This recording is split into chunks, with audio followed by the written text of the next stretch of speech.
Hola, buenos días. Esperemos que ingresen un poco más los muchachos, las señoritas, y ya comenzamos la clase. Démosles un tiempo.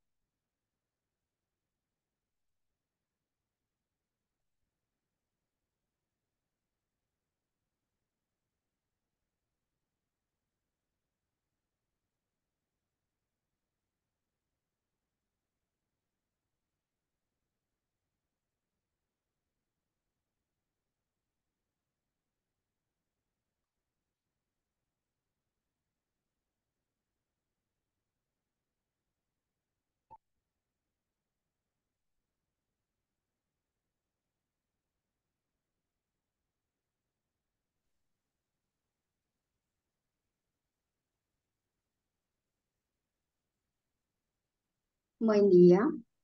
Buenos días. Dame un instante, ya Hola, comenzamos. hola, profe. Buen día, Buenos días. gracias, pro. Buenos días. Ya prendo la cámara, pro. Permíteme un segundito. Tranquila, gracias. Buenos días, profe. Buenos días, señorita. Buenos Buenos días a días. todos.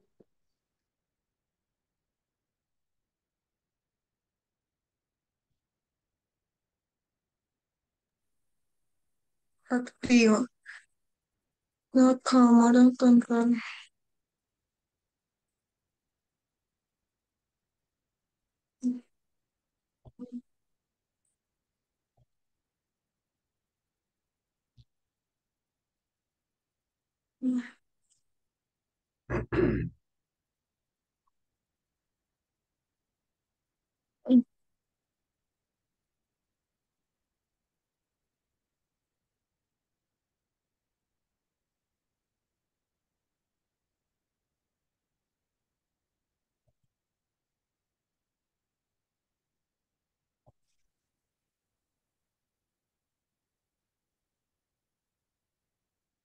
Porque no me está sirviendo la cámara.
Buenos Bueno, días, profe.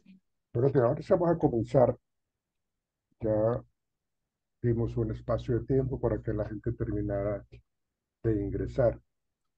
Eh, bueno, si la situación está un poco tensa, pues allá en la calle con respecto a todos estos procesos de marchas, de manifestaciones, entonces pues ayer cuando les mandé el mensaje era porque pues las directivas habían decidido de que fuéramos todos de manera virtual por aquello de la seguridad para cada uno de ustedes, de todos nosotros. ¿Ok? Eh, Vamos a esperar a ver cómo sigue evolucionando el día. Inicialmente las clases de la noche se van a generar de manera presencial, pero pues hasta que no veamos cómo evoluciona la jornada durante el día, pues allí se, se, se determina qué va a pasar. ¿Me están escuchando bien ustedes, señoritas, caballeros? Sí, Sí, profe. señor. Ah, bueno, que, es que alguien escribió que no se me escuchaba Profe, se bien. escucha bien. Gracias, sí, Elizabeth. Organiza tu audio, por favor. Bueno, eh, Profe, hay que tener audio y cámara encendida, activada. no, únicamente la cámara. Si ya la persona quiere hacer una intervención, pues activa su Ok, audio. gracias. Pero por ahora solamente tengan la cámara, Gabriela, Claudia, tengan la cámara activa. Lo único que pueden mantener en silencio es el Profe, audio. qué pena, es que la cámara de mi computador está fallando. Mm,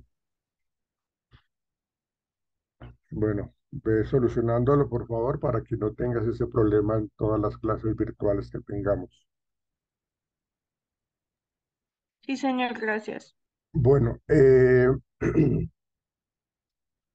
el transcurso de la tarde, es que no sé si yo pueda asistir mañana a clase, porque tengo que hacer unas visitas a unos colegios en horas de la mañana.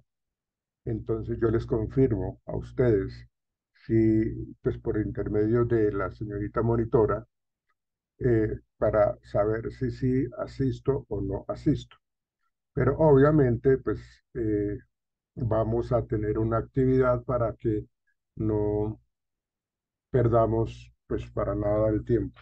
Entonces, para que lo tengan, por favor, presente. Yo les confirmo en el transcurso del día. Bueno, ¿qué otra cosa? Eh,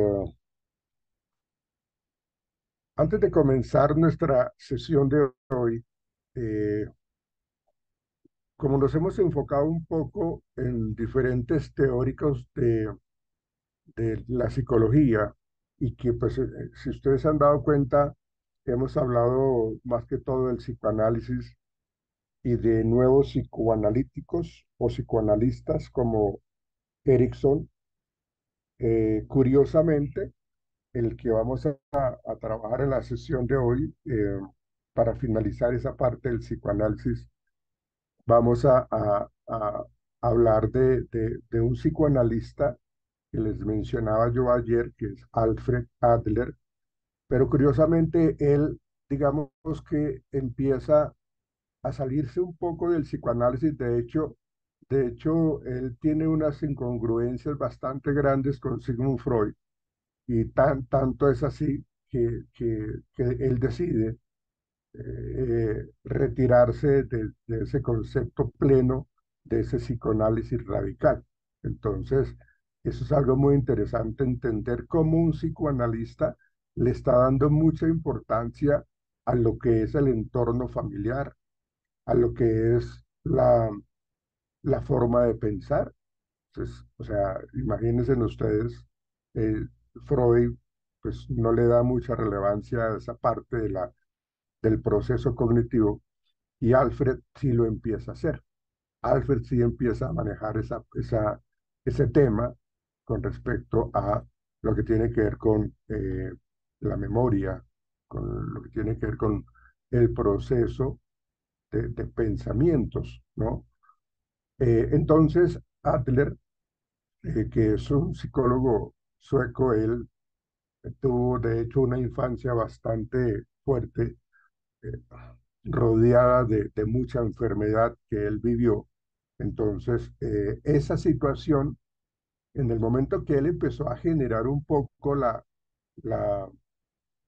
la interpretación de su vida y a sentirse un poco, que es lo que él llama el complejo de inferioridad, ¿sí?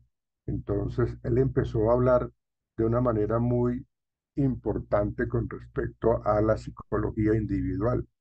Esa psicología individual que plantea Adler nos dice que, aunque tiene ciertos supuestos psicoanalíticos, ¿sí? En este caso, Adler le da mucha importancia a a esa manera como el ser humano o el niño, porque estamos hablando de la estructura de personalidad del niño, del desarrollo del niño. Entonces, él le da mucha importancia a la manera como el niño empieza a ver la vida para, a partir de esas deficiencias que él tiene, a partir de las dificultades que él tiene, si son condiciones bastante negativas a nivel de salud, a nivel eh, de su parte estructural, su parte fisiológica, su parte de su cuerpo en general, si tiene alguna malformación o algo, pues toda esa condición que es adversa tiene dos opciones: o se queda con ese complejo de inferioridad o va a generar un impulso por la superioridad. Entonces el hecho que plantea Adler es que el niño, eh, pues por su misma condición de dependencia, por su misma condición de vulnerabilidad, pues tiene un complejo de inferioridad.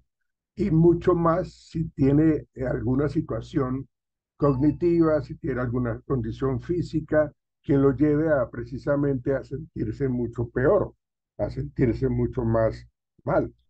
Entonces realmente es algo que le ha venido afectando al pequeño, ¿sí? Y entonces Adler plantea que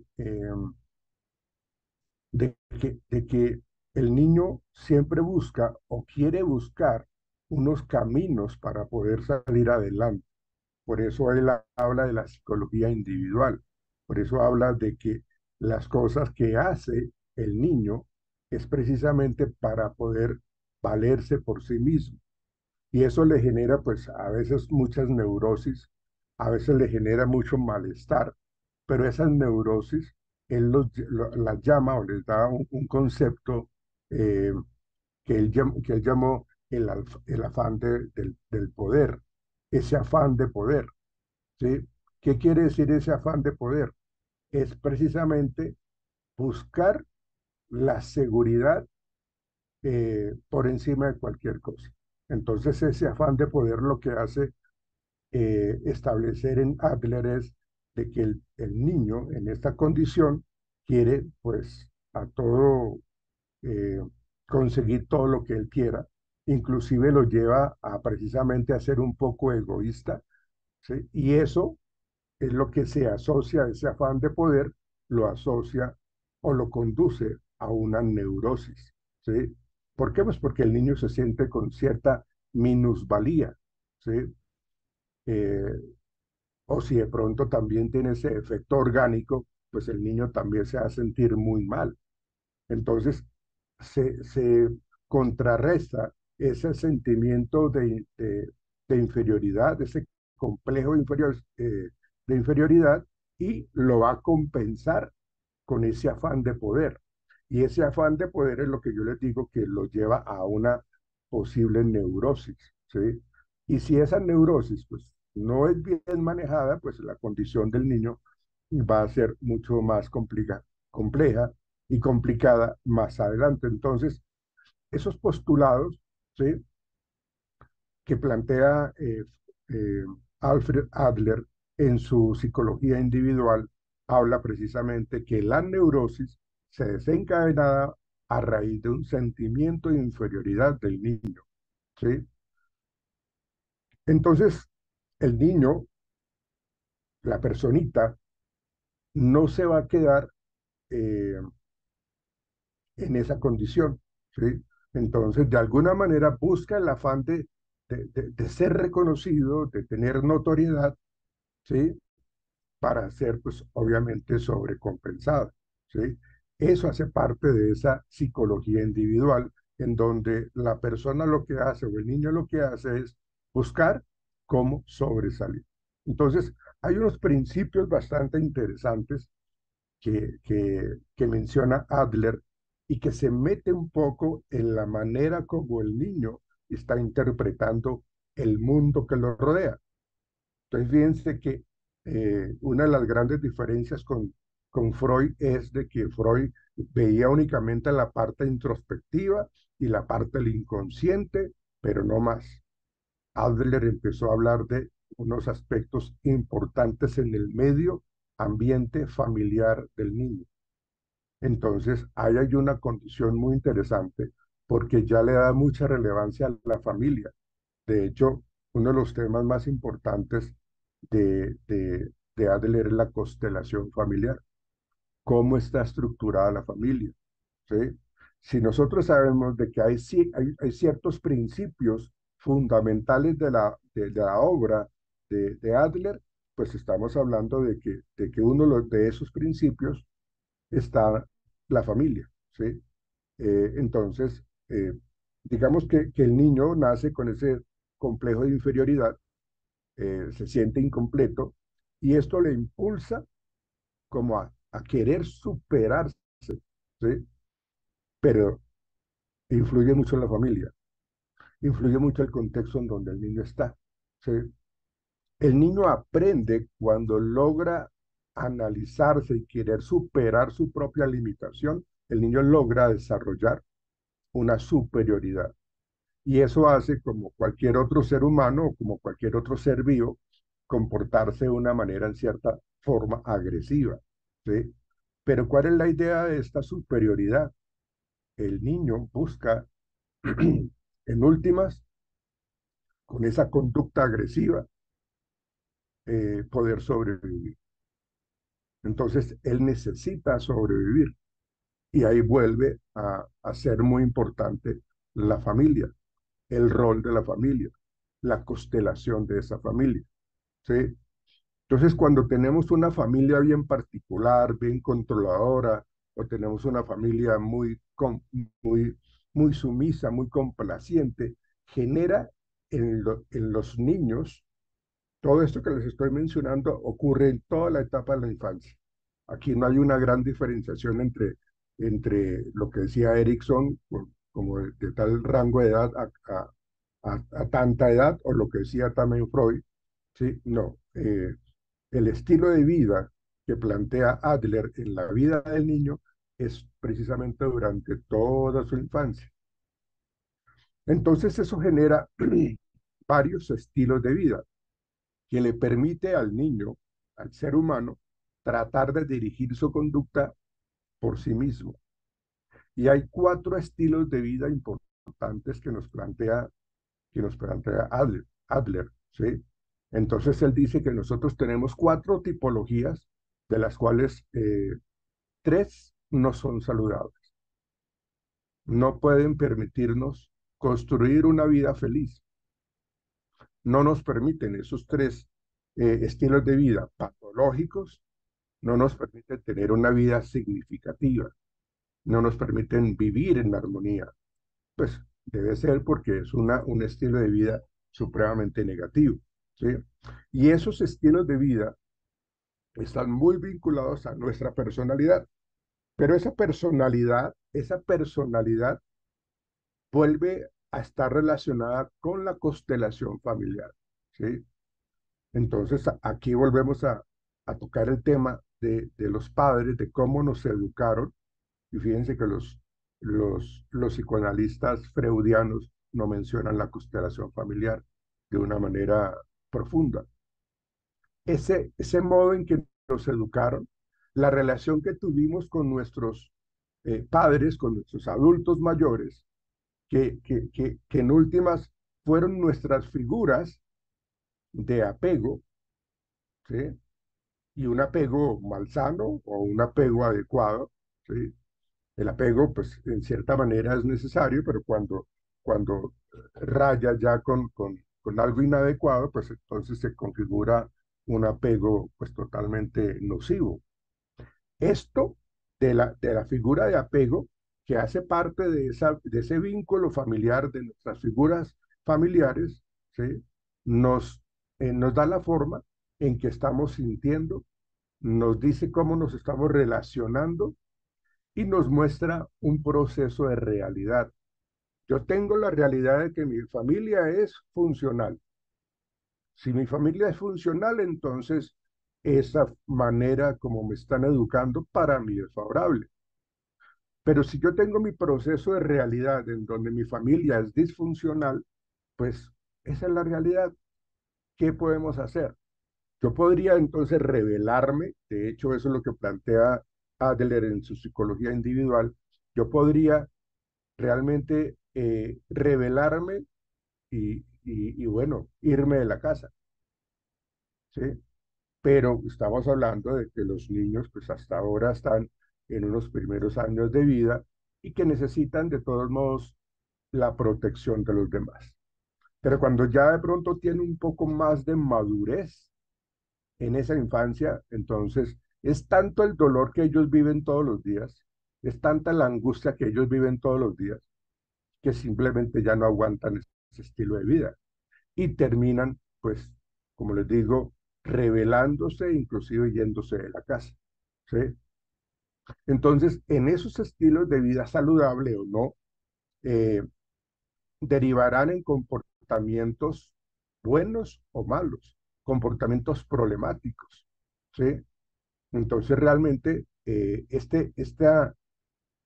idea que plantea Adler como el creador de la psicología individual, precisamente nos está diciendo que la influencia de nuestras experiencias pasadas realmente pues importa, ¿sí?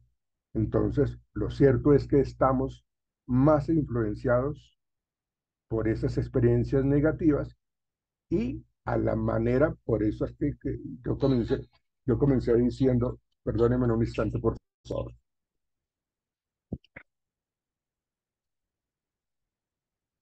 Carlos Andrés, buenos días.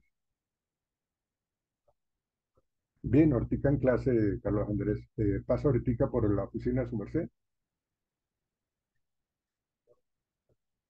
Ah, bueno. Bueno, Carlos Andrés, le agradezco. Muy amable. Chao, hasta luego.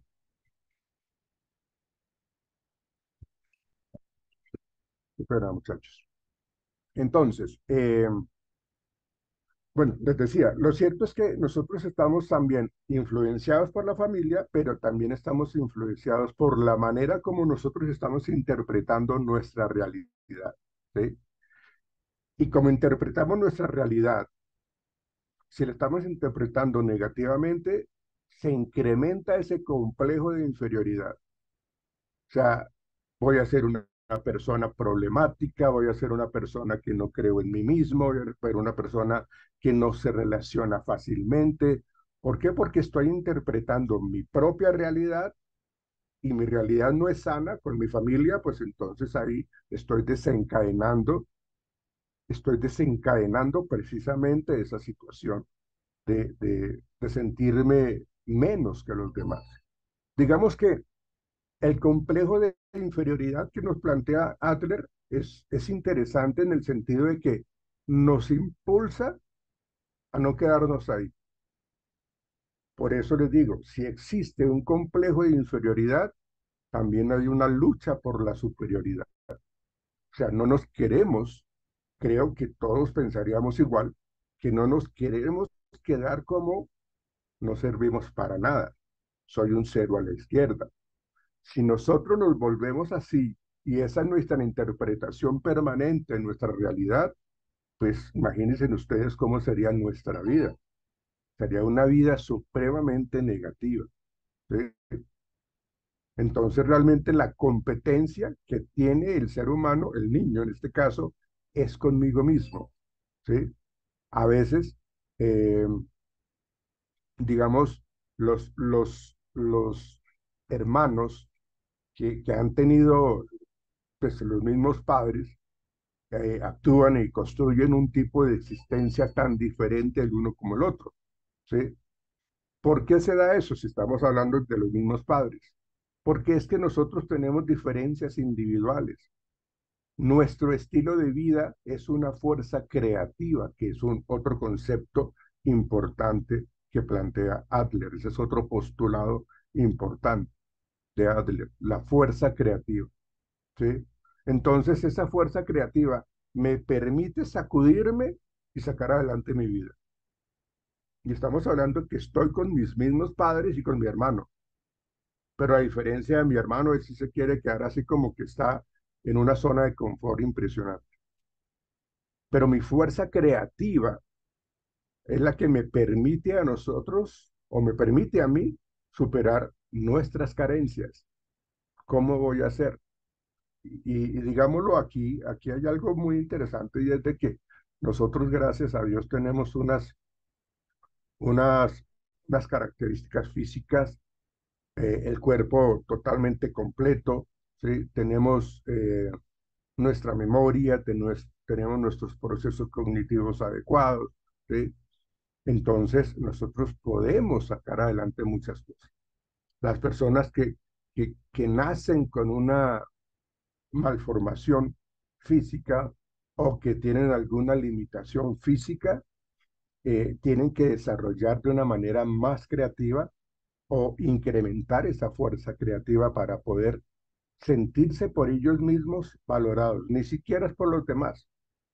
Y ahí es cuando uno mismo se dice, carambas, esta persona que no tiene estos beneficios, que no tiene que le falta un brazo, que le falta la visión, y es una persona que se ríe de la vida. ¿Por qué? Porque esa persona, interpretando su propia realidad, sabiendo cómo es su vida, pues no se queda eh, rezagado ni se queda pensando en que es el hombre más salado del mundo o la persona más que es la manera más negativa que, de vida que tiene, ¿no? O sea, la persona puede tener esas dos opciones, o desarrolla esa fuerza creativa o se queda eh, totalmente hundido en la depresión, en la angustia, en el estrés y hasta de pronto pues tomando decisiones incorrectas con respecto a su existencia. ¿Ven? Entonces, lo cierto es, vuelvo y digo, que estamos influenciados por nuestra manera de pensar, de interpretar nuestra realidad, y eso está de la mano con nuestra constelación familiar. ¿Ven? Entonces, allí vemos nosotros ese constructo psicológico, esa manera psicológica de ver cómo estamos analizando nuestra vida, ¿sí? Entonces, realmente es lo que plantea Adler en lo que tiene que ver con esa lucha con la superioridad, ¿sí? Porque yo no me quiero quedar allí. El problema es El problema es de que cuando yo quiero luchar luchar en contra de ese sentimiento de inferioridad, eh, lo hago de una manera incorrecta o lo hago de una manera correcta. Acuérdense que yo les dije que los estilos de vida, según Adler, hay tres que no son saludables. Hay solamente uno que es funcional, ¿sí? Entonces, esos estilos de vida del ser humano, de nosotros, eh, pues, van de la mano precisamente de, desde una perspectiva renovadora. Entonces, eso hace que nosotros tengamos como una perspectiva de nuestra vida de una manera interesante para poder luchar con ese sentimiento de inferioridad, ¿sí? O sea, desde esa perspectiva que Adler nos plantea, entonces nosotros lo que queremos hacer es romper precisamente con esa sensación de carencia, con esa sensación de sentirme insignificante y de sentirme frágil, ¿sí? Ese sentimiento de inferioridad me impulsa a mí a superarnos, ¿sí? Entonces, cuando nosotros queremos superar esa inferioridad, vamos a tratar de alcanzar la plenitud personal, ¿sí? Entonces nosotros vamos a querer soñar y buscar metas y buscar ideales, ¿sí? Y vamos a trabajar para eso. Digamos que Adler, que ese es otro postulado interesante que nos plantea Adler, es que esto que yo les acabo de mencionar, de alcanzar la plenitud personal, para alcanzar nuestras metas y nuestros ideales, estamos hablando que es un finalismo ficticio. Finalismo porque es nuestro punto de llegada o a donde queremos llegar. Y ficticio porque es algo que nosotros nos estamos imaginando. Lo podemos cumplir, por eso es ficticio, o no, ¿sí? Digamos que son como las metas, como lo que queremos llegar a ser. Yo quiero eh, ser entonces, cuando yo soy un adolescente, yo quiero entonces ser una persona reconocida a nivel artístico. Ese es mi finalismo ficticio, ¿sí? Y eso está bien.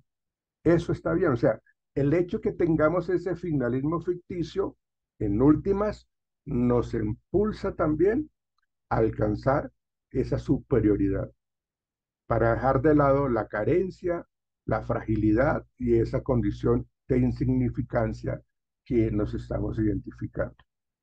Entonces, digamos que lo que hemos visto hasta ahora nos está diciendo el ser humano, el niño, quiere sacar su vida adelante, ¿sí? Va a construir su propio estilo de vida, ¿sí? Pero resulta que solamente hay un estilo de vida recomendable, porque los otros para nada no son buenos. El primer estilo de vida que nos plantea Adler es un estilo de vida gobernante, digámoslo, que es como dominante, ¿sí? Y esta persona quiere superar ese complejo de inferioridad siendo egoísta. Si se dan cuenta por qué ese estilo de vida no es favorable, pues porque el egoísmo no es bueno. El egoísmo no está en nuestra esencia de seres humanos que queremos ayudar. Vivir desde el egoísmo es algo que hace que la persona no me importa ni el vecino, ni usted, ni el otro, ni ella, ni él, no me interesa. Mi estilo de vida es totalmente gobernante. Es lo que normalmente se escucha decir que primero yo, segundo yo y tercero yo, más o menos es eso. Este estilo de vida gobernante, ¿sí? Muestra a una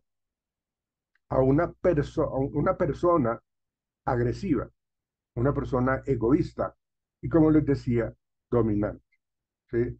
Entonces, para él, lo más significativo es el sentimiento de la hostilidad, porque es que aprendió a tener ese sentimiento de hostilidad para poder superar ese sentimiento de insignificancia.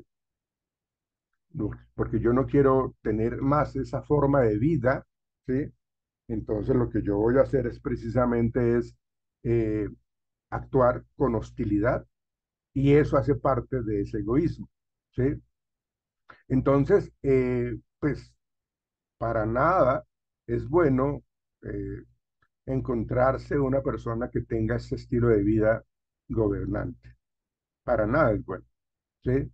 Entonces, lejos de superar, pues precisamente ese estilo de vida, la persona pues se acostumbra a vivir de esa forma y eso se traduce en rencor, eso se traduce en desconfianza, eso se traduce en la necesidad imperiosa de tener el control sobre los demás. Eso es lo que le da entre comillas, la tranquilidad a la persona que tiene este estilo de vida gobernante, ¿sí?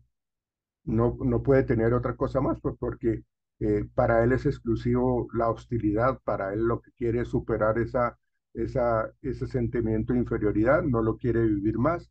Y la única manera de superarlo es comportándose así, egoísta. ¿Ven por qué no es bueno ese estilo de vida que tanto uno encuentra en nuestro cotidiano vivir? ¿Sí? Entonces, lo que él siempre busca es la necesidad de satisfacer sus propios anhelos, sus propias metas, que eso no está mal, pero lo malo es que no le importa a los demás. Quiere tener el control sobre los demás, ¿sí?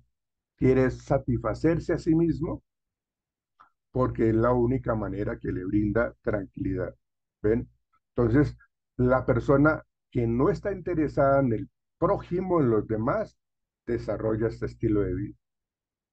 Y esa persona seguramente va a tener o va a encontrar mayores dificultades en su vida, porque es que tomó un camino que no es bueno, el ser egoísta, su forma de vivir, su forma de pensar, eh, constantemente está desconfiando, se relaciona siempre con mentiras, se relaciona siempre ocultando la verdad y se comporta de esa manera y eso le lleva siempre a tener problemas en las relaciones con los demás.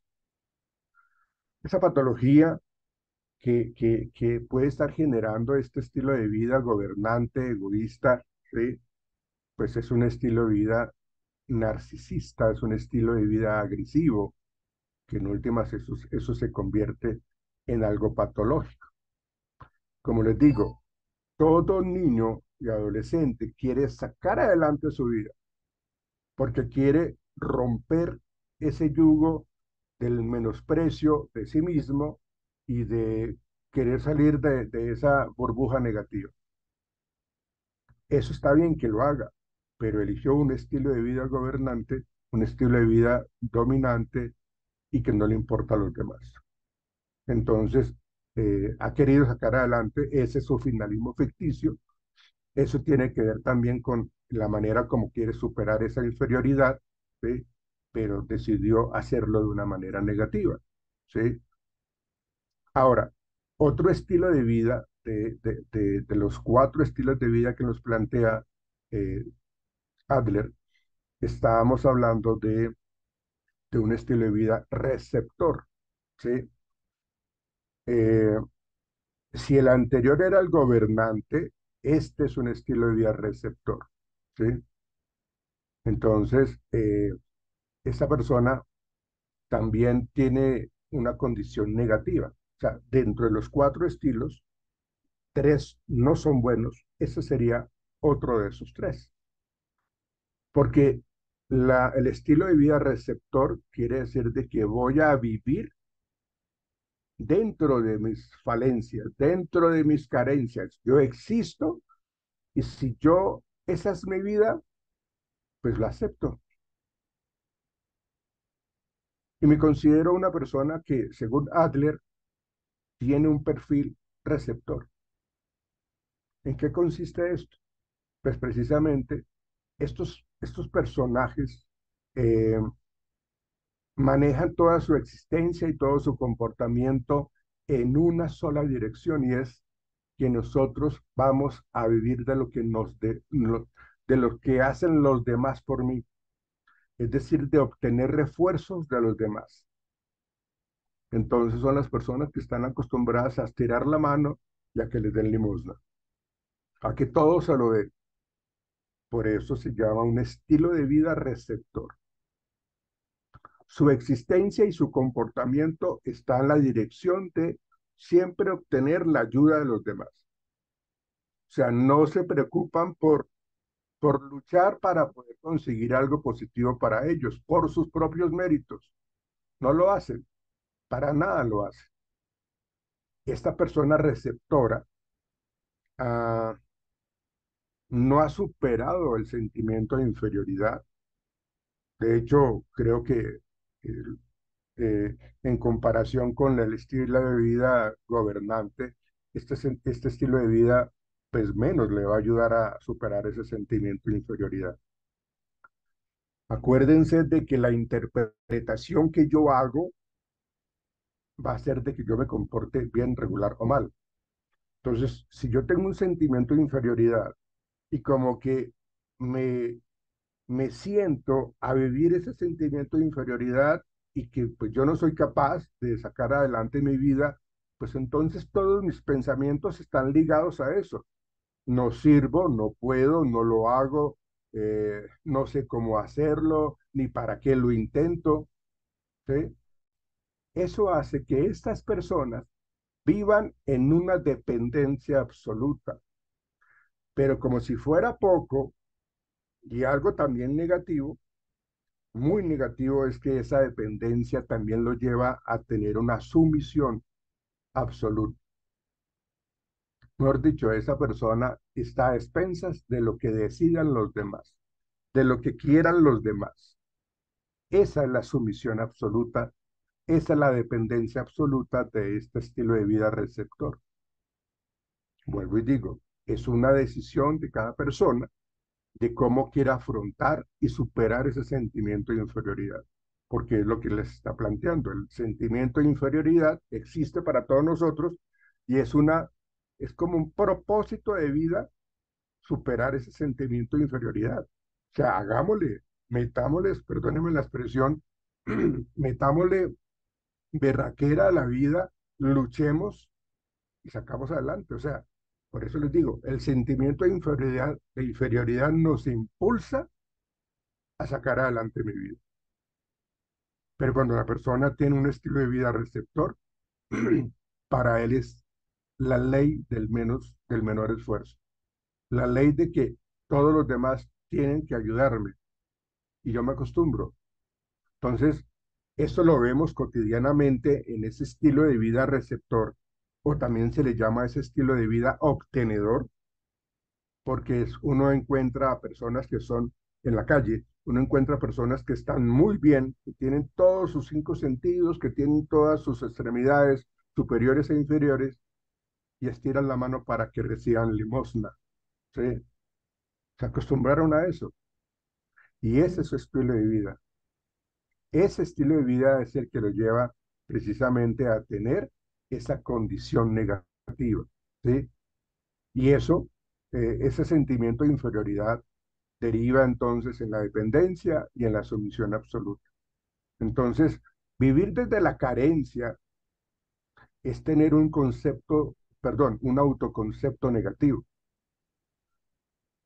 No le doy relevancia a mis valores, no tengo esos valores. Tampoco le doy relevancia a mi amor propio, o mejor dicho, no existe ese amor propio. Ese estilo de existencia puede conducir a personas a que también tengan situaciones de gran vulnerabilidad y pues también infelicidad, ¿no? Entonces, esa parte de este estilo de vida también tiende a ser negativo, ¿sí? Porque pues en últimas, y vuelvo y menciono la importancia de la familia, en últimas la familia va a generar como ese aprendizaje en donde yo como pequeño, perteneciente a una familia, yo veo cómo mi papá es sumiso, cómo mi hermano es sumiso, cómo mi tía es sumisa. Entonces, es que esto debe ser que así es la vida. Como yo aprendí eso, fíjense que un psicoanalista está hablando de los aprendizajes según las experiencias y la relación misma de la familia y de la interpretación que yo hago de eso. Entonces, cuando yo vivo esa vida un poco dependiente, de sumisión, de que estamos a expensa de lo que nos den los demás, de lo que nos digan los demás, de lo que los demás decidan por nosotros, eso está bien. Entonces ese estilo de vida, ese estilo de existencia nos conduce a esa infelicidad. Pero ese es mi confort. Si tengo ese estilo de vida obtenedor o receptor, eso fue lo que yo elegí. Entonces, esa es la manera como estoy tratando de superar ese sentimiento de inferioridad. Pues obviamente no lo voy a conseguir, porque de hecho me acostumbré a vivir mi vida así. dependiendo de los demás, ¿sí? Entonces, cada persona va a actuar y va a sufrir de acuerdo a lo que quiera actuar y sufrir de esa manera, ¿sí? O sea, no, tenemos que sacudirnos y tener un destino diferente. Nosotros podemos tomar la decisión y evitar que esto se siga presentando, pero para eso hay que actuar, para dejar de sufrir, ¿sí? Digamos que es la manera como se tendría que comprender ese estilo de vida obtenedor eh, o el receptor que llama Alfred Adler. Ese sería otro estilo de vida y que, como les digo, tampoco es bueno. El tercero estilo de vida es un estilo de vida evitativo, ¿sí? Entonces, esta persona es la que no le gustan los compromisos, no le gustan las relaciones, no le gusta sentirse controlado ni dominado ni nada por el estilo, y juega a ser escapista, juega a ser una persona que eh, prefiere evitar, ¿sí?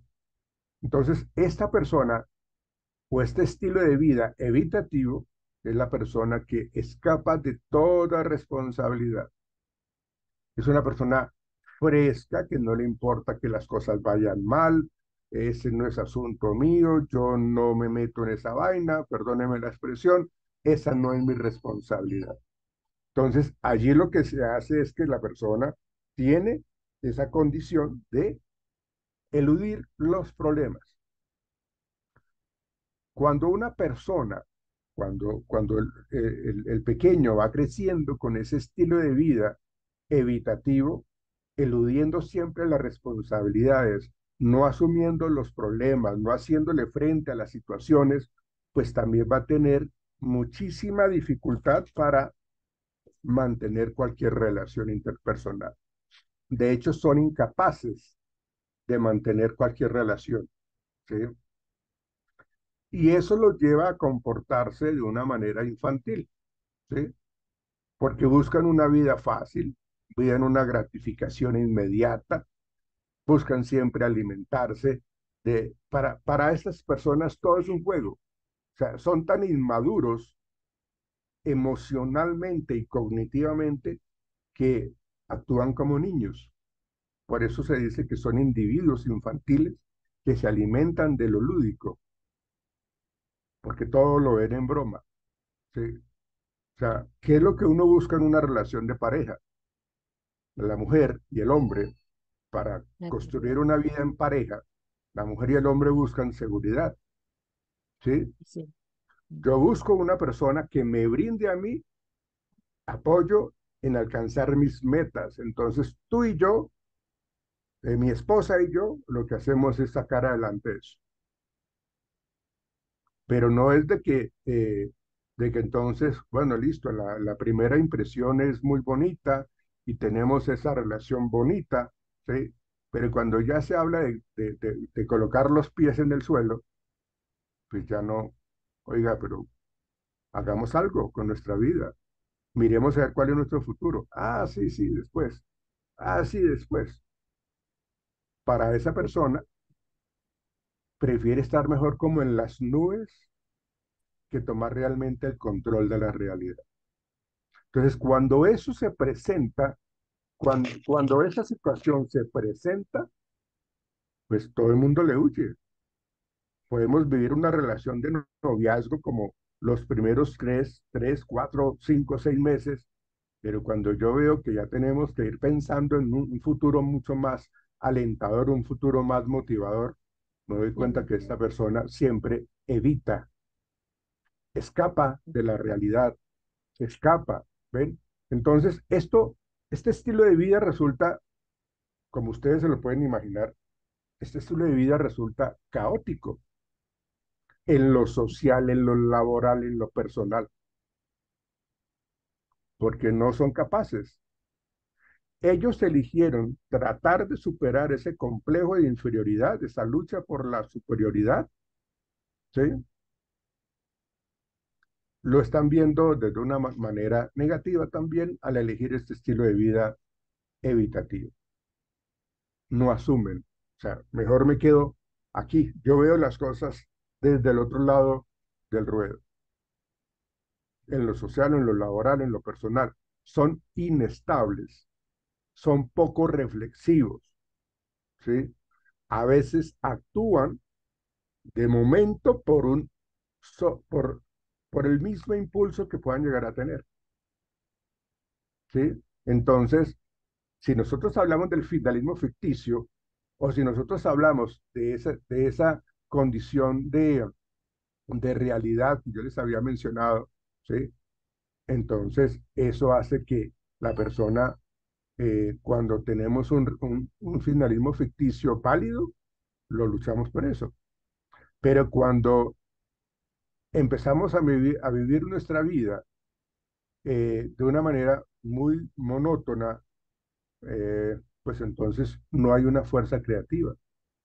Acuérdense que esa fuerza creativa es la que me permite a mí buscar los caminos más adecuados para poder eh, obtener buenos resultados. O sea, carecen de todo asomo de esa fuerza creativa. Carecen de todo eso, ¿sí? Se limitan de una manera exclusiva a buscar esfuerzos, a buscar refuerzos, ¿sí? O sea, lo que hacen es, si eso para mí representa responsabilidades o refuerzos, mejor me voy para otro lado. Yo eludo todo deber, todo propósito, todo compromiso concreto que yo quiera tener o que la gente quiera tener conmigo. Entonces, yo prefiero dar media vuelta y me voy, porque no quiero ni esforzarme ni trabajar. Imagínense en el sentimiento de inferioridad que tiene esta persona, porque considera que él no es capaz de asumir responsabilidad. ¿Ven? Es una teoría de la psicología individual bastante interesante. Es una teoría que nos plantea Adler muy completa en ese sentido. Entonces, fíjense que ya de los 4 estilos de vida que uno puede elegir para superar el sentimiento de inferioridad y alcanzar esa lucha por la superioridad, esos 3 eran los negativos: el gobernante, el obtenedor y el evitador, o el evitativo, ¿sí? Y el cuarto y último estilo de vida que nos plantea Adler es un estilo socialmente útil. Ya con ese título que yo les acabo de mencionar, ya sabemos de que este es el correcto. Ese estilo de vida socialmente útil son personas que muestran interés, son personas con interés, son personas con responsabilidades sociales, ¿sí? Este último estilo de vida lo define Adler como un estilo de vida saludable, íntegro y feliz. Entonces, este estilo de vida, para superar ese sentimiento de inferioridad, trabaja precisamente para superarse, trabaja para minimizar los miedos, para reconocer y potenciar mis fortalezas, para desactivar cualquier asomo de conducta egoísta, ¿sí? Entonces, cuando yo tengo, volvemos al tema del núcleo familiar, de la estructura familiar, de la constelación familiar, cuando yo tengo esos aprendizajes sanos de mi familia, porque es que eso se viene multiplicando con el paso de los años, de generación en generación, hasta cuando yo tomo la decisión de romper esa cadena. Entonces lo que yo quiero es desactivar ese egoísmo, porque es que yo sé que mis tíos, mis primos actúan de esa manera, pero entonces yo quiero generar un estilo de vida socialmente útil. A ver cómo nos va. Entonces, eso nos permite a nosotros conectarnos con los demás y tener resultados positivos, ¿sí? Y eso nos lleva a empezar a actuar de una manera útil. Y ese actuar de una manera útil nos hace sentir útiles, nos hace sentir valiosos para la sociedad, ¿sí? Era lo que hablábamos ayer en la actividad que tuvimos en el salón con respecto a lo que es la labor de ciertas profesiones, entre ellas la docencia, porque estamos actuando teniendo conductas útiles, conductas valiosas que en últimas representan un apoyo para la sociedad. Y eso hace que nosotros queramos fomentar y descubrir un lugar muy interesante en nuestra vida y un lugar importante en el mundo, ¿sí? Por eso es que cuando uno establece eh, comportamientos por modelo, pues estamos dejando huella, que era lo que nos decía Erickson ayer en sus últimas etapas, la 7 y la 8. ¿Ven? Entonces, podemos ayudar a la sociedad, ¿sí? Desde nuestro rol. Y no es un rol profesional, es inclusive el rol de hermano, el rol de mamá, el rol de papá, el rol de tío, el rol de abuelo, el rol de amigo, porque quiero que la gente viva una vida tranquila. Entonces yo me comporto de una manera adecuada dentro de mi grupo social. Esto implica que yo me coloco metas en el horizonte y me coloco expectativas y me coloco en mi mente una serie de ideas que yo quiero desarrollar para poder superar ese sentimiento de inferioridad, y cada experiencia que yo viva me va a generar un aprendizaje y eso va a ser algo que me va a ir acumulando buenos resultados de una manera útil, de una manera positiva, ¿sí? Entonces, todo lo que hagamos va a influenciarnos positivamente, ¿sí? Entonces, ahí estamos hablando del cuarto estilo de vida. Ese cuarto estilo de vida lo llama socialmente útil, ¿sí? Entonces, cuando decidimos comportarnos socialmente útil, empezamos a romper ese sentimiento de inferioridad. Empezamos a manejar de una manera mucho más adaptativa nuestra vida. Entonces vamos a dejar de ser hostiles, vamos a dejar de ser dependientes y vamos a dejar de ser evitativos, ¿sí? Entonces, las personas socialmente útiles son las que realmente harán progresar al mundo, ¿sí? Indira Gandhi, Martin Luther King, la Madre Teresa de Calcuta, eh, eh, Lady Diana, Manuel Elkin Patarroyo, ¿sí? Ellos tienen un estilo de vida favorable, ¿sí? Un sentido de vida favorable y dejaron huella. Adolfo Hitler tuvo un estilo de vida, pero él era un estilo de vida supremamente manipulador y gobernante. Pablo Escobar, él también tuvo un estilo de vida, pero era supremamente manipulador, mentiroso, egoísta. ¿Ven? Entonces, fíjense cómo las personas que eligen los diferentes estilos de vida, pues tienen su trasegar por la vida de una manera buena, regular o mala, ¿sí? Entonces, el sentido de la vida es que nadie es el único habitante de la Tierra. Nadie es el único habitante de la Tierra. Todos estamos expensos a que nos debemos apoyar y colaborar, porque no somos seres egoístas. De hecho, el ser humano es la raza más gregaria que hay porque nos necesitamos los unos de los otros, ¿sí? Y eso nos lleva a actuar o a tener un estilo de existencia que respeta, así como se dice, mis derechos van hasta donde comienzan los de ustedes y los derechos de ustedes van hasta donde comienzan los míos. Entonces, yo lo respeto con mi comportamiento, con mis palabras, con mi actuar, y espera o esperaría que ustedes también respeten con su actuar, con su forma de pensar, con respecto hacia mí. ¿Ven? Entonces, eso es algo que nos está planteando Adler en su famosa psicología individual. Ese sentido de la vida, de ser un parte importante como habitante de la Tierra, en donde respetemos y que hagamos que nos respeten, son dos cosas que realmente son supremamente importantes, ¿sí?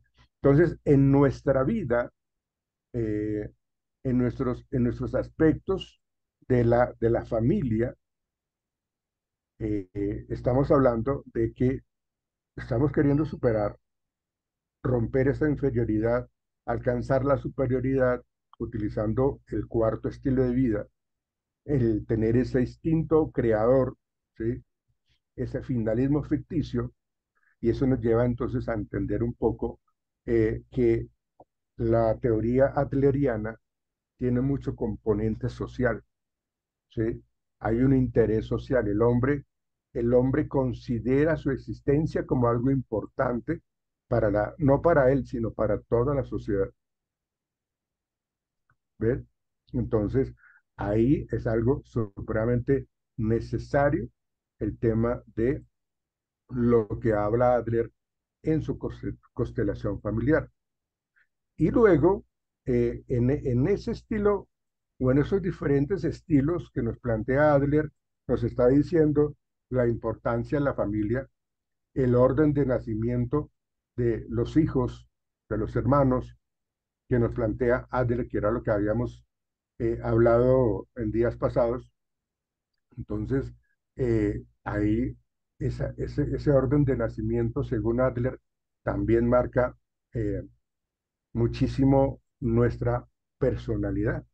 ¿Ven? Entonces, ese orden de nacimiento es interesante también porque nos está diciendo quién es el hijo mayor, cuáles son las características del hijo mayor, ¿sí? Cómo eso eh, eh, altera nuestra personalidad o lo que, o lo que está eh, limitando también nuestra personalidad. Entonces, Adler sí plantea eh, esa, esa importancia del orden de nacimiento. Entonces, él plantea cuatro aspectos importantes del orden de nacimiento. Entonces, miremos algunas de lo que nos está planteando la influencia del orden de nacimiento, mm, para poder entender si somos más propensos a ser egoístas o a ser exigentes, la responsabilidad relacionado con todo ese tema de, de los estilos de vida, relacionado también con la lucha por la superioridad, porque acuérdense de que todos los niños nacemos con ese sentimiento de inferioridad por la misma vulnerabilidad biológica que tenemos. Eso no es un secreto. Nosotros, como lo decíamos en una clase, es de que nosotros nacemos y somos muy dependientes de nuestros adultos responsables, ¿sí? Entonces, eso nos está diciendo a nosotros cómo la familia influye, cómo la familia realmente me brinda esa seguridad o no, pero se le agrega ese tema del orden de nacimiento. Entonces, cuando nosotros hablamos del hijo, del primer hijo o el primogénito, ¿sí? Este niño, dependiendo de cómo se comporta la familia también con él, porque va de la mano con eso, Adler nos dice que el niño eh, tiende a ser conservador, tiende a ser orientado hacia el triunfo y a asumir ciertas conductas de liderazgo, debido a que pues no tiene hermanos que tenga que aprender de ellos, ¿no? Porque él es el primogénito. Entonces, él suele asumir la responsabilidad siempre de su propia vida, ¿sí? Ellos, si son niños esperados, pues entonces ellos van a querer ser, eh, que siempre sean cariñosos con ellos, ¿sí? Y eso seguramente los va a llevar a que se conviertan en padres y estar dados a también a ser cariñosos, ¿sí? Vuelvo y digo de que dependiendo de cómo es la crianza que reciban de los papás, porque yo puedo ser primogénito, pero no estaba siendo esperado, no era deseado, de ahí en adelante pueden pasar muchas cosas que no son buenas, ¿sí? Los hijos primogénitos disfrutan a sus papás porque es que él es el único pequeño en la casa. es un privilegiado precisamente porque no hay hermanos, ¿sí? Entonces, todas las atenciones son para ellos, absolutamente todas son para ellos, ¿sí? Y eso los lleva a que de pronto puedan ser diligentes, de pronto pueden llegar a sobresalir y bueno, ahí está ellos siempre, siempre y cuando no haya hermanitos menores, ¿sí? Entonces realmente ellos siempre están recibiendo toda la atención porque por ahora no hay más hijos, ¿sí? Entonces, digamos que el problema de los hermanos mayores, ¿sí? Es decir, estamos hablando del primogénito, pero digamos que en últimas, si dentro de la familia está la mente de tener más hijos, ellos se van a convertir en hermanos mayores, ¿sí? Entonces, cuando son hermanos mayores, ¿sí? Cuando llega el hermano más pequeño de la familia, eh, es lo que se llama el síndrome del príncipe destronado o el rey destronado, porque ya está perdiendo esa especialidad de ser el único niño en la casa. Entonces ya la atención de sus padres va a estar siendo compartido con el hermano menor, ¿sí? O con su hermana. Este sentimiento de pérdida de ese beneficio, pues lo lleva a tener a veces unos sentimientos de melancolía y de tristeza porque ya no hacen lo que hacían antes. Entonces, digamos que en los primeros años de vida, dependiendo de cómo han sido los papás con él, del hijo mayor, entonces va a ser una persona de mucha confianza, va a ser una persona segura, va a ser una persona que seguramente puede ser estructurada, va a ser muy responsable, va a ser algo de que puede compartir, ¿sí? Digamos que esas son características de los hijos primogénitos o de los hermanos mayores, ¿sí? Luego nace el segundo hijo, digamos, estamos hablando del orden del nacimiento, ¿sí? Entonces aquí ya nació el segundo hijo, ¿sí? Entonces aquí ya hay un modelo a seguir. Cuando nace el segundo hijo, ya el hermano debe tener como mínimo 4 años, 5 años, y él es el modelo a seguir, ¿sí? Entonces los segundos hijos se esfuerzan siempre por alcanzar a su hermano mayor, a superar de alguna manera, ¿sí? Entonces, a veces es cuando los niños empiezan a decir, ah, ya casi ya tengo la misma edad de mi hermano, ¿sí? Entonces, es como un ritmo de desarrollo, como que quieren alcanzar a su hermano mayor, ¿ven? Los hijos siempre, los hijos del medio en una familia tienden a ser siempre ambiciosos, no son egoístas. Digamos que el egoísmo de pronto se presenta un poco en el hermano mayor, ¿sí? Son propensos también los segundos hijos, son propensos a establecer metas excesivamente altas para sí mismos, ¿sí? Eh, a veces por ese afán de, de, de, de querer alcanzar sus metas, ¿sí? A veces eso, como hace que sean un poco impulsivos, los lleva un poco a tener fracasos o a incrementar el número de fracasos, ¿sí? Eh, y aquí también, pues está muy de la mano de la familia, de cómo la familia o lo alienta o se encarga de hundirlo también, ¿sí? Entonces, ellos tratan inclusive de aprender de sus errores para hacer frente a esas dificultades de la vida, ¿sí? Y eso en últimas también les fortalece porque empiezan a tener un estilo de vida pues como más útil, ¿sí? Y eso los hace más fuertes, ¿sí? Entonces, esos hijos del medio o los segundos hijos eh, no reciben toda la atención posible de parte de sus padres, ¿sí? Porque pues, los papás de pronto están, ya, ya suplieron ese amor de ser padres primerizos, entonces ya tienen otros aspectos que vivir, que cumplir, ¿sí? Entonces, estos hermanos del medio o hijos que nacen de segundas, tienden a tener un poco más fuertes los vínculos con los amigos. Digamos que tratan de superar o de compensar el déficit que tienen por parte de sus papás con vínculos fuertes con sus amigos. Entonces va a depender de cómo ha sido la crianza para saber si los hijos se dejan manipular o no de los amigos, ¿no? Como no tienen la atención entonces de los papás, entonces empiezan a tener como esa conducta de dejarse manipular, ¿sí?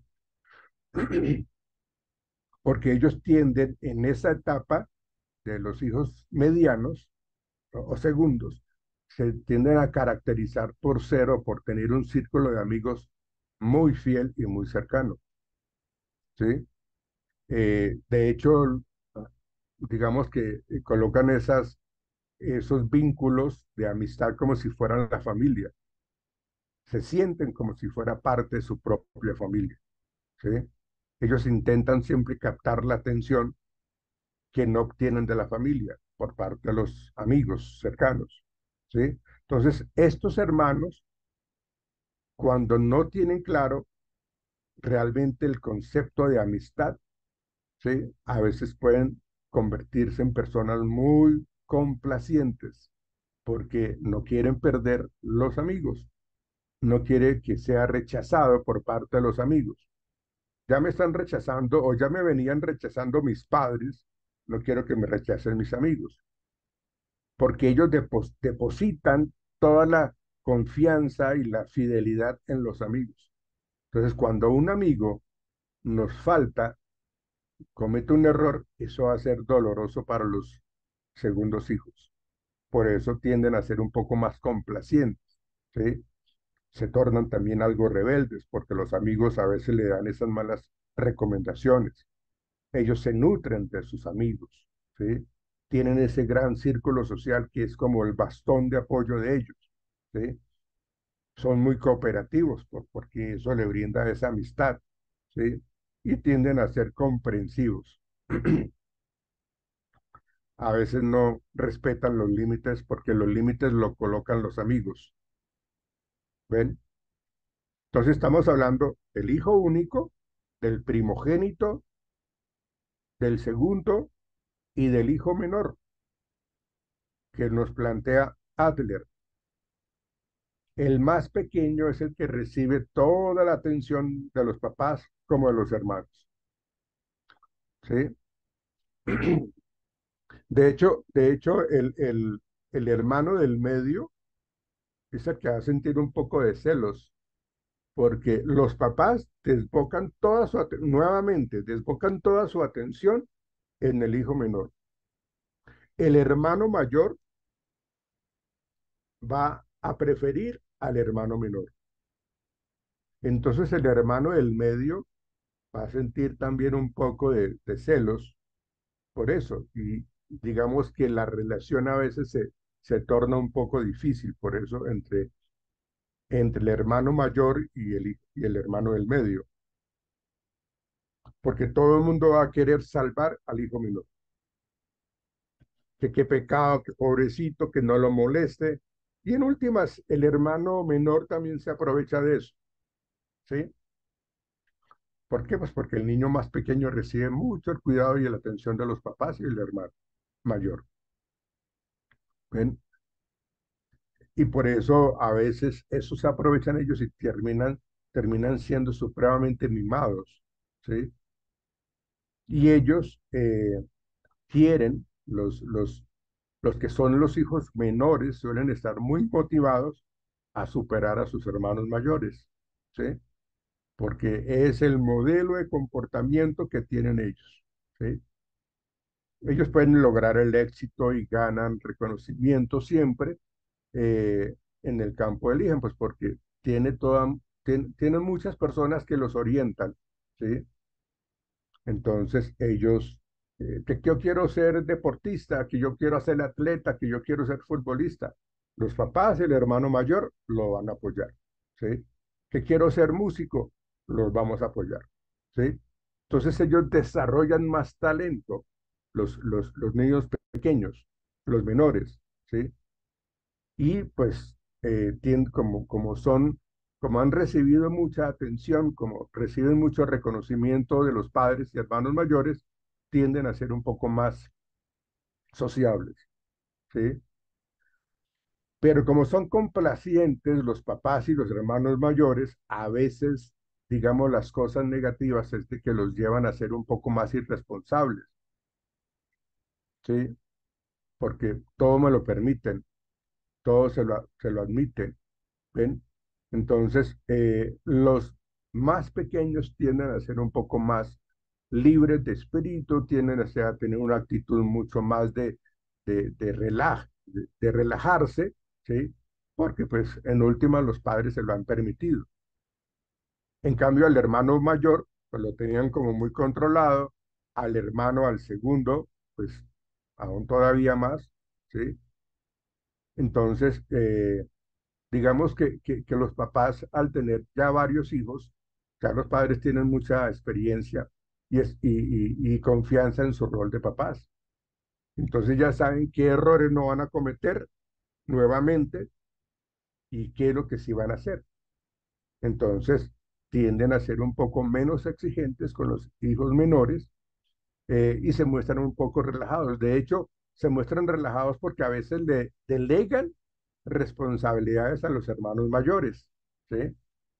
Ya no se alarman tanto porque le dicen, le dicen a Pepito, vea, cuando llegue su hermanito pequeño, hágame el favor, esté pendiente de él, sírvale el almuerzo, todo eso. Entonces, ya no se alarman tanto, ¿sí? Porque todas esas cosas necesarias ya lo puede hacer el hijo mayor, ¿sí? Por eso los hijos, eh, los que nacen de terceras, ¿sí? Tienen a tener menos responsabilidades, ¿sí? Porque digamos que todos los hermanos mayores a estos pequeños tienen a ocuparse de sus pequeños, de estos hermanos menores, ¿sí? Entonces ellos generan, digamos, como esa forma de ser mucho más relajada, ¿sí? Entonces ellos terminan comportándose como a veces, y esto suena como hasta cómico, pueden ser hasta buenos manipuladores, ¿sí? ¿Por qué? Pues porque pues, los nacidos en último lugar pueden obtener todos esos beneficios, ¿sí? Ellos se convierten en últimas como los payasos de la casa, los payasos de la clase, son el alma de las fiestas, entonces son mucho más extrovertidos, son niños alegres, ¿sí? Eh, porque siempre han tenido la atención de los demás. Entonces ellos son o terminan siendo pues amantes de la diversión, como les digo, pueden ser buenos manipuladores, tienden a ser extrovertidos, son buscadores de atención porque es lo que han aprendido a hacer. Son más autónomos, son más egocéntricos, ¿ven? Entonces, hasta aquí hemos hablado de el primogénito, el hermano del medio y el hermano menor, ¿sí?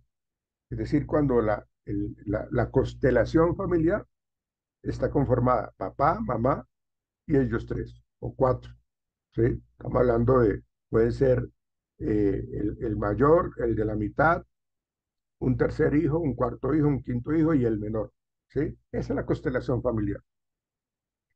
Pero hay familias, que eso se ven hoy día mucho más seguido, hay familias que tienen la decisión de tener solamente a un hijo, ¿sí? Entonces tienen un solo hijo. Y ese hijo único, sin ningún hermano con quien competir, el hijo único siempre a menudo rivaliza con su papá, porque pues estamos hablando de papá, mamá e hijo, o papá, mamá e hija, ¿sí? Entonces, al ser el centro de atención de sus progenitores, pues el pequeño se tiende siempre como a acostumbrar a recibir siempre todo el cuidado de ellos dos, ¿sí? Y espera lo mismo cuidado siempre. De hecho, esta situación del hijo primogénito, del hijo único, a veces, a veces genera muchos problemas en la pareja. Eh, Por ejemplo, cuando el hijo nace, el único hijo o el primogénito nace, eh, el papá desborda toda la atención hacia el hijo, a la hija, o la mamá desborda toda la atención hacia el hijo, hacia la hija. Entonces ya no hay esa cercanía como papás, como pareja, porque es que ahora ya no solamente somos los dos, papá y mamá, sino hay un pequeño, hay un hijo. Entonces, a veces se maneja mal y entonces vienen los conceptos y los comentarios de que es que yo ya no soy importante, es que ya no, dice el papá o dice la mamá, porque esto es de manera indiferente. ¿Sí? Eso puede ser, le puede ocurrir al papá o a la mamá, porque es que el papá llega y medio saluda a la esposa y se dedica a cuidar a la niña o al niño, o lo contrario llega el papá y la mamá, sí, hola, ¿cómo estás? Y sigue atendiendo al niño y a la niña, que es importante, lógicamente, ¿sí?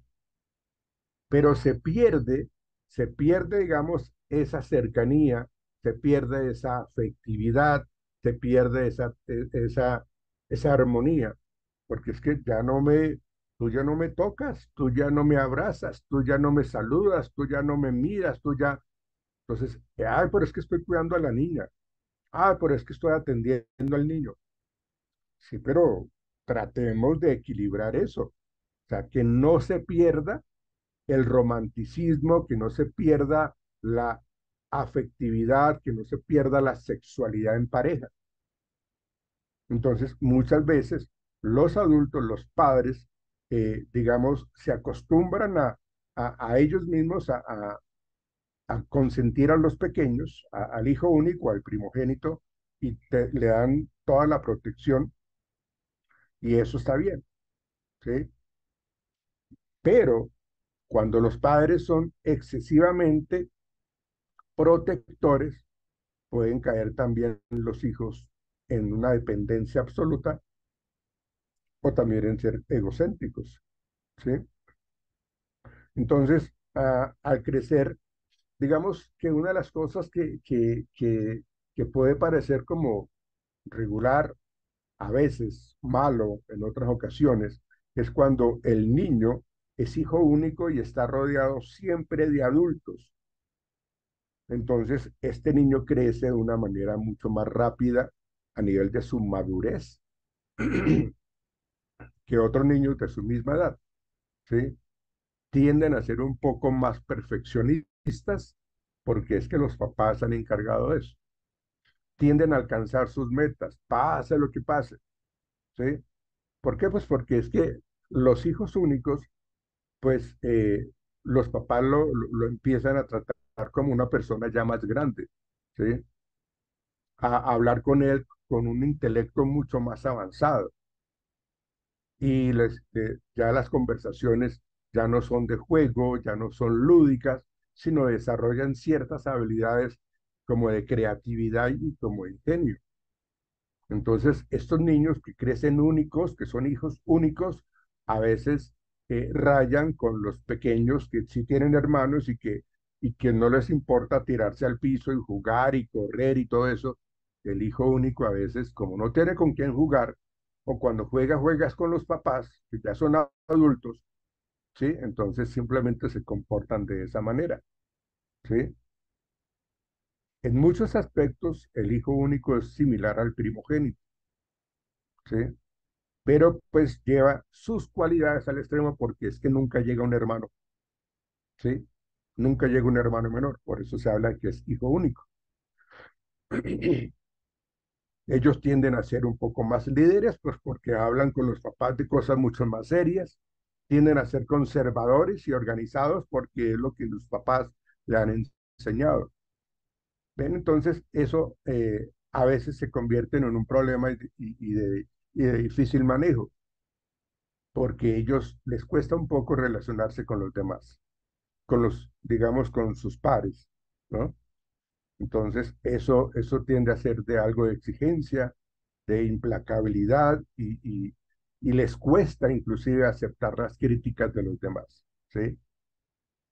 Por eso, una de las características de los rasgos más característicos en los hijos únicos son que son muy maduros para su edad. Sí, son líderes, son perfeccionistas, son demasiadamente responsables, son diligentes, ¿sí? ¿Ven? Entonces realmente eso hace que ellos se sientan más cómodos con los adultos que con los otros pequeños. ¿Ven? Entonces, digamos que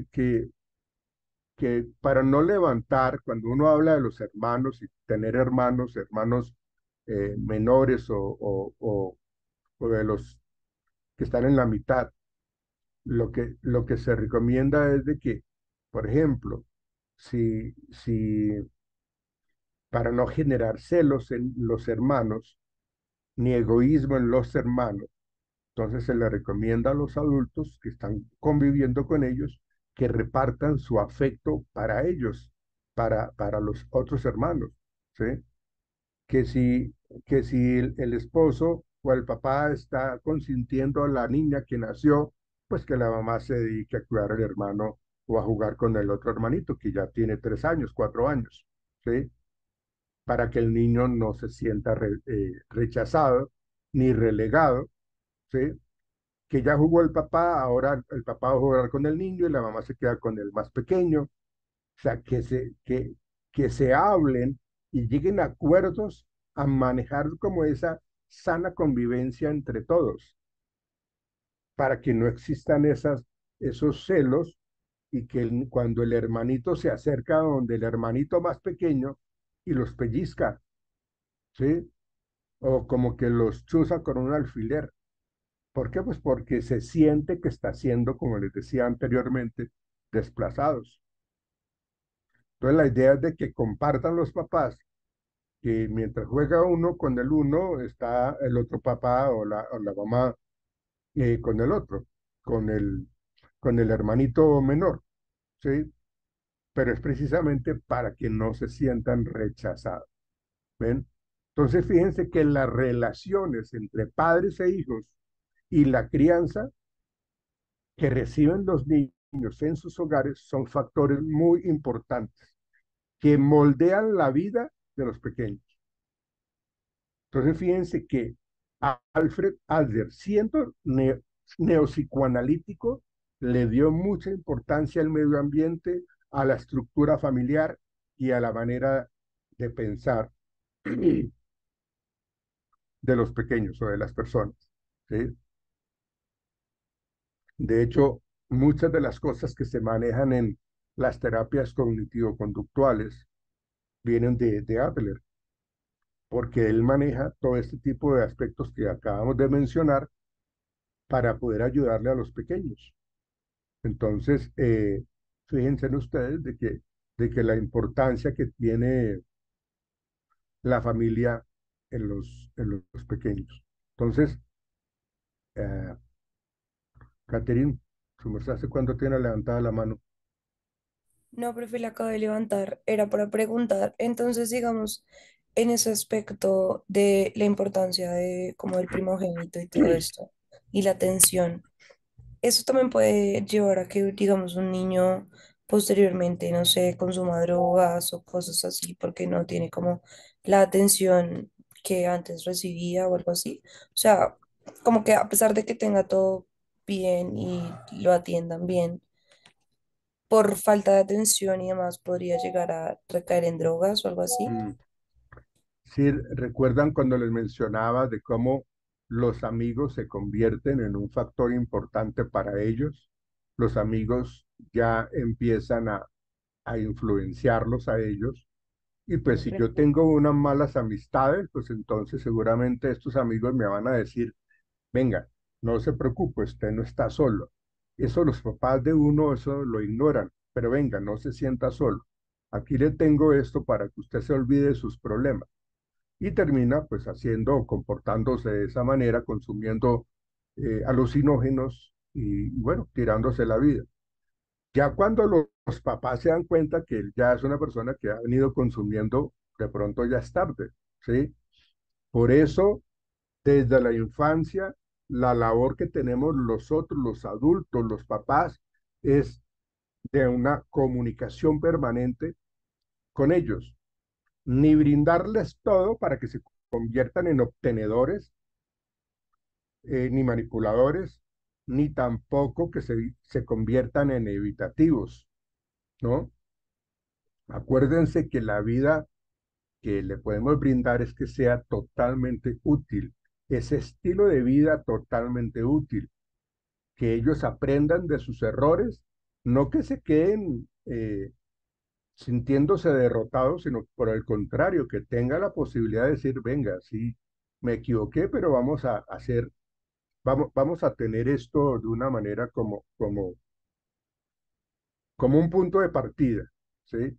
Pero si yo soy el papá que le acolita, que le permite, venga, no importa, usted se equivocó, venga, yo le corrijo, venga, yo le hago esto. Ah, me convierto en obtenedor o me convierto en evitativo. Aprenda de sus errores, aprenda de lo que está haciendo usted, bien, regular o mal. ¿Ven? Entonces, eso hace que la persona corrija su vida y no termine consumiendo esas sustancias psicoactivas. La familia es importante, esa constelación familiar para Adler es muy importante, Catherine. Angie, Profe, una pregunta. ¿Pero el hijo único también no forma dependencia en los amigos? Porque se dice que cuando ellos son hijos únicos, ellos buscan cómo encontrar esa hermana, como esos hermanos en los amigos. sí, sí, sí, puede ser eso. Por eso les digo que depende mucho de cómo es las crianzas, las pautas de crianza que le brindan los papás. ¿Sí? O sea, pueden ser papás muy complacientes o muy autoritarios o muy permisivos o muy asertivos, ¿no? Entonces, eso hace que la persona realmente tenga esa posibilidad eh, eh, de estar bien en su vida misma porque los papás lo manejan de una manera muy asertiva o son complacientes y terminan haciendo cosas negativas. Y está muy de la mano con lo que yo le respondí a Catherine de cómo la familia los aísla, pero los amigos suplen la ausencia de los papás. Y eso hace que estos hijos se vayan por mal camino. Pero si yo como papá le estoy diciendo y le estoy mostrando, mire, este es el camino que usted tiene, este camino tiene un resultado positivo o un resultado negativo. El resultado positivo es esto, que lo que usted va a obtener es esto, y el resultado que usted va a obtener si se va por ese camino negativo es este. Entonces, yo le sugiero, le invito a que se vaya por este camino, porque no va a sufrir tanto, no va a tener tantos problemas y le va a ir mejor. Sí, Paola, dime. Paola Valencia, dime, prende tu Buenos micrófono. días, profe. Hola, hola. Profe, ¿me escucha? Sí, señorita.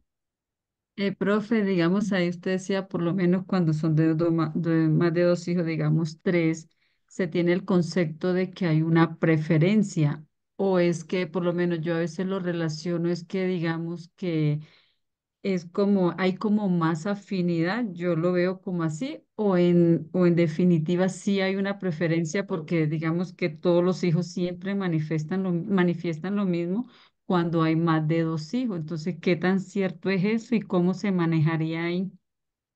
El tema de las preferencias eh, pueden presentarse de una manera inconsciente en los papás.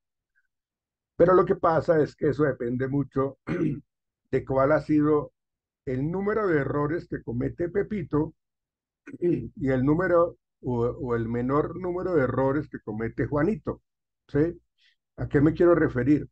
Si Juanito es un niño que no me tiene problemas, pues entonces yo voy a tener más afinidad.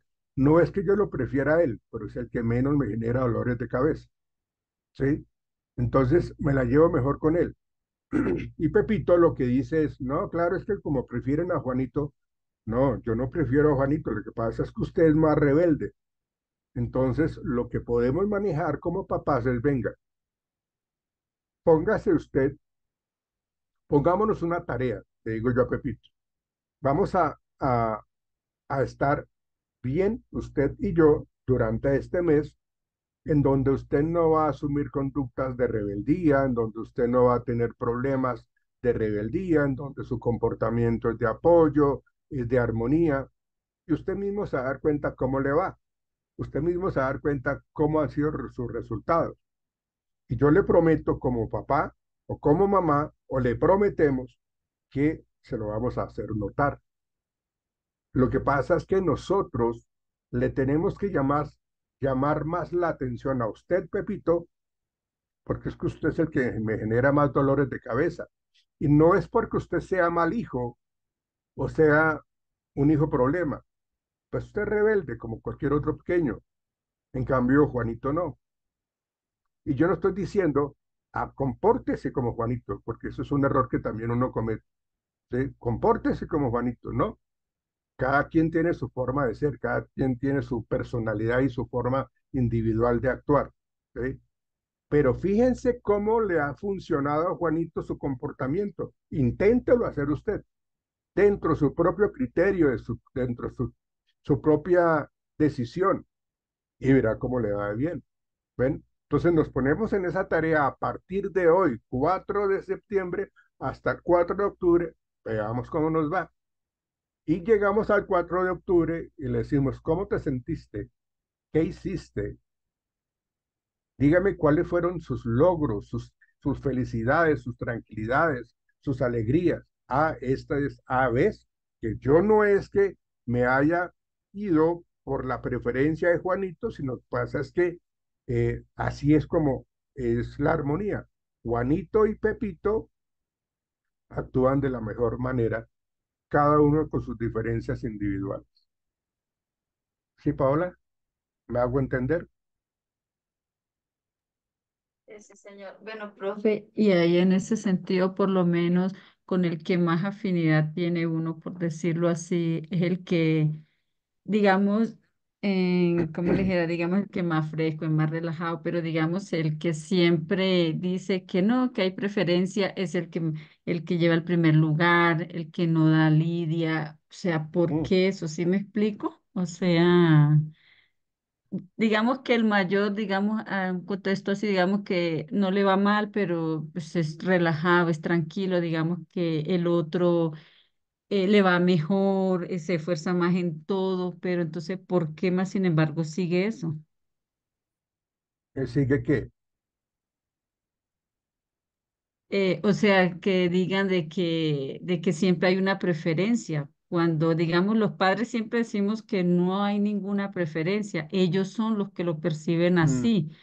Y uno dice, no, pero no hay preferencia y todo. Entonces, porque esa percepción, pese a que el hijo que siempre dice es el que, digamos, se destaca más en todo? ¿Sí me pues explico? es es lo que yo les estoy planteando, de que lo que necesitamos es de que él empiece a vivir una vida de acuerdo a su comportamiento. O sea, si al otro hijo le va mejor, pues mire por qué es que le va bien, ¿sí? Y si a usted no le va tan bien, pues mire por qué. Mire por qué el hermano recibe tantas felicitaciones, ¿sí? O sea, no le estoy diciendo que tengamos puntos de comparación, porque cada quien es un mundo individual e irrepetible. Solamente miremos qué conducta ha emitido y qué consecuencias ha tenido con esa conducta. Ha tenido buenos resultados. Entonces, sería bueno que mirara por ese camino, ¿sí? Y seguramente si yo veo que usted, hijo mío, está teniendo buenos resultados, seguramente yo me voy a acercar a ti, te voy a dar un abrazo, te voy a decir cuánto te amo, te voy a decir cuánto me alegra lo que has logrado, ¿sí? Porque digamos que eso sí sería un error de nosotros los padres cuando el hijo que normalmente le va bien, lo felicitamos. Cuando el hijo que de pronto comete un error hace algo bueno y no hacemos bulla, pues, o sea, si ve, hago algo bueno y no me paran bolas, si ve, yo hago algo bueno y no me dicen nada. ¿Ve? Entonces, es también responsabilidad de los papás estar muy pendiente de sus hijos. Si se pusieron a tener 5 o 6 hijos, pues estén atentos de todos, no solamente del mayor y no solamente del menor. de todos, porque cada quien tiene sus propias necesidades, cada quien tiene sus propios miedos a veces. Entonces la idea es de que sepamos hablarles a ellos, señorita Paola. Sí, Daisy, cuéntame. Profe, desde la postura de Alfred, él habló en algún momento de esos niños donde no estaban con mamá y papá, sino donde alguno de los dos fue ausente porque se fue, porque falleció. Y ya su postura de, digamos, de niño mimado, niño cuidado, niño sobreprotegido, de una u otra manera, pues cambia, porque de manera no directa, pero sí indirecta, entra como a proteger o a cuidar o sencillamente a tener mucha ausencia de ese faltante de papá o de mamá. Pero es que estaba buscando sobre Alfred, pero no he encontrado específicamente que hable de eso o hable desde esa postura, desde donde no está papá o mamá y solo hay un papá y está el niño o están los hermanos como tal. Ujú. Digamos que hay varios factores que pueden estar generando en los niños un alto nivel de dependencia a la persona que faltó, ¿sí? Y qué tanto la otra persona que quedó está tratando de suplir esa necesidad o no, ¿sí? Ahí depende de esos factores, depende de esa relación tan cercana que se tenía. Yo tenía una muy buena relación con mi mamá y falleció, y ahorita no tengo cómo suplirla, ¿sí?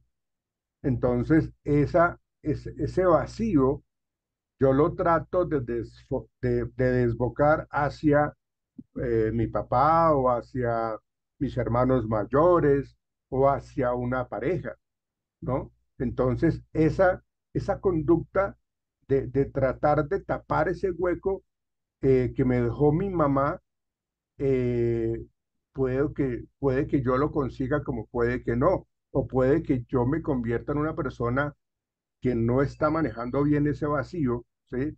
Y entonces lo que yo tengo que plantear es cómo el rol de la persona que quedó está para ayudarlo, para orientarlo, para generarle resolución a las dudas que tenga la persona. Es decir, de que muchas veces cuando la persona fallece y queda uno responsable de la familia, ese responsable de la familia a veces no tiene tiempo porque tiene que trabajar para poder ayudarle a los hijos. Entonces, eso pasa mucho de que los hijos se sienten abandonados porque falleció mi papá y mi mamá ya no la vemos acá en la casa. O falleció mi mamá y entonces a mi papá ya no lo vemos acá en la casa. Pero es que tienen que siempre tratar de que las cosas de aquí en adelante van a cambiar. Tengo que sentarme con ellos, con mis hijos y decir, las cosas van a cambiar. Tenemos que asumir nuevos roles, tenemos que asumir ciertas responsabilidades. Yo cuento contigo, contigo, contigo y contigo. Ustedes me apoyan, ¿sí? Y cuando haya toda esa comunicación, cuando exista toda esa armonía y cuando se acepten los errores, no para castigar ni para cuestionar de una manera agresiva, sino que se aprendan los errores, entonces ahí logramos que los muchachos sientan un poco esa posibilidad de afecto que le está dando la persona que está ayudándolo a crecer. Entonces, a veces no hay un buen manejo de llenar esos vacíos que nos dejan los familiares que fallecen, ¿sí? Pero es responsabilidad de quien queda o de quienes quedan cómo lo manejan. Entonces, en la medida que hacemos un buen proceso de duelo, en donde aceptamos la partida de la persona, pero tenemos que seguir adelante sin no olvidar a la persona que falleció, pues seguramente le estamos diciendo, venga, aunque ella ya no esté, aunque él ya no esté, usted es importante para mí. El valor y el amor que yo le tengo es grandioso, es valioso. Entonces, yo en últimas lo estoy conectando con esa posibilidad. ¿Ven? Entonces, pensaría yo que en la medida que nosotros le aclaremos muy bien eso, el hecho de que ya no exista ese ser amado que teníamos, pues sí, tenemos que vivir ese duelo, pero tenemos que volver como a organizar nuestra vida familiar, como a reestructurar nuestros roles y que cada uno tengamos un rol valioso e importante en nuestra vida. No sé si te respondí la pregunta, Daisy. Profe, sí, sí, pero no. Es que digamos que no tanto que la persona haya fallecido, simplemente, no sé, una madre soltera, ¿sí? Que el tipo se fue y se quedó solo con su hijo o quedó con varios hijos. Yo me he podido observar que ese hijo mayor toma como ese querer proteger, toma el rol del papá o Ujú, de la y se vuelve más protector, no solamente si tiene hermanos, sino con su padre o madre. ujú. Eh, Es que, es que, También, depen- es que depende mucho, Daisy, de cuánto tiempo estuvieron viviendo. Dependen mucho de eso, ¿no? O sea, ¿es madre soltera o es padre soltero a partir de qué momento? Y tú estás hablando de que no es que haya fallecido, simplemente tuvieron una relación, duró un año, quedó en embarazo y se fue, ¿sí? O sea, no hay un vínculo así afectivo. Pues en ese sentido, dependiendo de qué tanto yo viví con esa persona, si yo soy recién nacido y no viví con ese papá o con esa mamá, pues seguramente pues no me va a ser tan difícil. Y obviamente el sentido de conservación de nosotros los seres humanos, o de cualquier ser vivo, o sobre todo nosotros los seres humanos, que somos mucho más dados a ser mucho más eh, afectivos y protectores, ¿sí? Entonces normalmente yo he aprendido a proteger a los demás, a mis hermanos pequeños, porque es que yo he visto que así es como se debe actuar. Entonces yo, de una manera muy instintiva, yo voy a apoyar a mis hermanos, ¿sí? Asumo responsabilidades. Pero si mi mamá también me dice, o mi papá me dice, venga, mientras yo no esté, entonces por favor ayúdame a cuidar a tu hermano. Una de las cosas que a veces es bueno y a veces no, es generarle responsabilidades a los niños pequeños como si fueran ya adultos, ¿sí? O sea, yo tengo un hermanito y yo quisiera pasármela jugando fútbol, pero ahora tengo que cuidar. Entonces, le desarrollamos una responsabilidad al hermano, al hijo mayor, para proteger al hermano menor, ¿sí? Entonces, no hay que saturarlos en eso. Qué bueno que nos colabore porque le desarrollamos sentido de pertenencia y sentido de responsabilidad, pero también tenemos que dejarlo que sea niño, ¿sí? O que sea niña y que viva su etapa de vida infantil adecuada o su primera etapa de preadolescencia. O sea, no los podemos tampoco saturar. El por qué protegen por el mismo instinto de conservación que tenemos los seres humanos. No sé si Daisy te respondí. sí, sí, profe. Ya, Gracias. ok. Para terminar, Ángel Lorena, rápidamente, por favor. Profe, yo tengo una pregunta. Digamos, ¿qué tipo de complicación en el desarrollo del niño tiene la manipulación de alguno de los dos padres o sea, cuando son separados, tanto para hijo único como como para más hijos? Mm, sí. Bueno, es que los papás cometemos una gran cantidad de errores por querer ser los que deciden, los que hacen, los que permiten, los que no permiten. Entonces, es lo que llaman la alienación parental, en donde el papá se separa y se va con otra señora, entonces la mamá queda con la hija o con el hijo, entonces se vuelven cómplices, entonces eh, venga, si usted se ve con su papá, no le diga que lo ama, no le diga que lo extraña, entonces empieza la manipulación. Pero eso es una situación de egocentrismo, eso es una situación de envidia, una situación de manipulación. Entonces uno tiene que alejar a los niños de esas sensaciones, de esas emociones, de esas condiciones egoístas, porque los niños aprenden. Y cuando yo ya quiero ver a mi papá, pero mi mamá me está diciendo, dígale esto, dígale que lo detesta, hágale mala cara, pero yo no quiero eso, yo quiero darle un abrazo a mi papá. Yo quiero darle un beso y un abrazo y decirle cuánto lo amo y cuánto lo extraño, pero mi mamá se va a enojar conmigo. Mi mamá me va a decir de que yo no soy su hija, que no soy su amiga, entonces yo no tampoco quiero perderla a ella. Entonces, fíjense cómo nos estamos, eh, perdónenme la expresión, nos estamos marraneando nuestros hijos por el egoísmo, por la inmadurez y por el hecho de que ya no tengo a esa pareja a mi lado. ¿Ven? Entonces, esa manipulación, pues obviamente, pues cuando me llegan a consulta y yo veo ese tipo de comportamiento, le digo, señora, no haga eso, o señor, no haga eso. Viva, cómase su ira, pero no se la transmita a sus hijos. Usted está actuando mal, ¿ven? Y de hecho, si eso continúa haciendo, me toca pasar el informe a bienestar familiar porque usted se está está maraneando pues al pequeño, ¿no? Porque eso son cosas de adultos. Los adultos tenemos que tomar decisiones que favorezcan a los pequeños, no que los hundan en el dolor y en el egoísmo y en la tristeza. He dicho, ya parecía político yo. Sí, profe. Bueno, muchachos, señoritas, yo les confirmo, yo me comunico con Catherine. Catherine, ¿dónde anda? Ah, por ahí anda, miren. Sí, hola, Catherine. Yo me comunico contigo en el transcurso del día y le digo, si no puedo estar mañana, bueno, igual tenemos que mirar cómo se presenta la marea, pues como acá en Bogotá, si se consigue el paro o no, ¿sí? Pero inicialmente yo me comunico contigo, Catherine, y te digo qué es lo que tendríamos que hacer.